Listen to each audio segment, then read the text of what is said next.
ಜಾನುವಾರುಗಳನ್ನು ಸಾಗಾಟ ಮಾಡುತ್ತಿದ್ದ ವೇಳೆ ಪೊಲೀಸರು ದಾಳಿ ನಡೆಸಿ ಜಾನುವಾರುಗಳನ್ನು ರಕ್ಷಿಸಿರುವ ಘಟನೆ ಭಟ್ಕಳದ ರಾಷ್ಟ್ರೀಯ ಹೆದ್ದಾರಿ 66ರ ಶಿರಾಲಿ ಚೆಕ್ಪೋಸ್ಟ್ ಸಮೀಪ ನಡೆದಿದೆ. ದಾಳಿ ವೇಳೆ ಒಟ್ಟು 8 ಜನರ ವಿರುದ್ಧ ಪೊಲೀಸರು ಪ್ರಕರಣವನ್ನು ದಾಖಲಿಸಿದ್ದಾರೆ.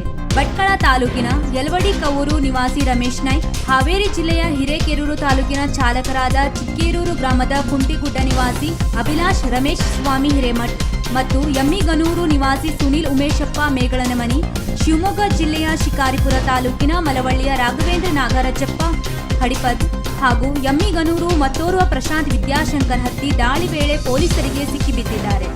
ಇದಲ್ಲದೆ ಸೊರಬ ತಾಲೂಕಿನ ಅಮೀರ್ ಮೆಹಬೂಬ್ ಅಲಿ, ಭಟ್ಕಳದ ನಿವಾಸಿಗಳಾದ ಮೆಹಬೂಬ್ ಅಲಿ ಮತ್ತು ಮುತಾಲಿಫ್ ವಿರುದ್ಧ ಪ್ರಕರಣ ದಾಖಲಿಸಲಾಗಿದೆ. ಆರೋಪಿತರು ಹೊನ್ನಾವರ ಕಡೆಯಿಂದ ಭಟ್ಕಳ ಕಡೆಗೆ ಬುಲೆರೋ ಪಿಕಪ್ ಮತ್ತು ಅಶೋಕ್ ಲೈಲ್ಯಾಂಡ್ ದೋಸ್ತ ವಾಹನದಲ್ಲಿ 4 ಜಾನುವಾರುಗಳನ್ನು ಸಾಗಾಟ ಮಾಡಲು ಪರವಾನಗಿ ಪಡೆಯದೆ ವಧೆ ಮಾಡುವ ಉದ್ದೇಶದಿಂದ ಸಾಗಾಟ ಮಾಡುತ್ತಿರುವಾಗ ಪೊಲೀಸರು ದಾಳಿ ನಡೆಸಿದ್ದಾರೆ. ಮಾರ್ಚ್ 9ರಂದು ಮಧ್ಯಾಹ್ನ 12:45ರ ಸುಮಾರಿಗೆ ಹೊನ್ನಾವರ ಕಡೆಯಿಂದ ಭಟ್ಕಳ ಕಡೆಗೆ ವಾಹನಗಳು ಸಾಗಿಸುತ್ತಿದ್ದಾಗ ಪೊಲೀಸರು ತಡೆಹಿಡಿದಿದ್ದರು. ಈ ಕುರಿತು ಭಟ್ಕಳ ಗ್ರಾಮೀಣ ಪೊಲೀಸ್ ಠಾಣೆಯಲ್ಲಿ ಪ್ರಕರಣ ದಾಖಲಾಗಿದೆ. ವೀಕ್ಷಕ ಮಹಾಪ್ರಭುಗಳೇ, ನಮ್ಮ ಚಾನಲ್ ಅನ್ನು ಸಬ್ಸ್ಕ್ರೈಬ್ ಮಾಡಿ, ಶೇರ್ ಮಾಡಿ, ಪ್ರೋತ್ಸಾಹಿಸಿ.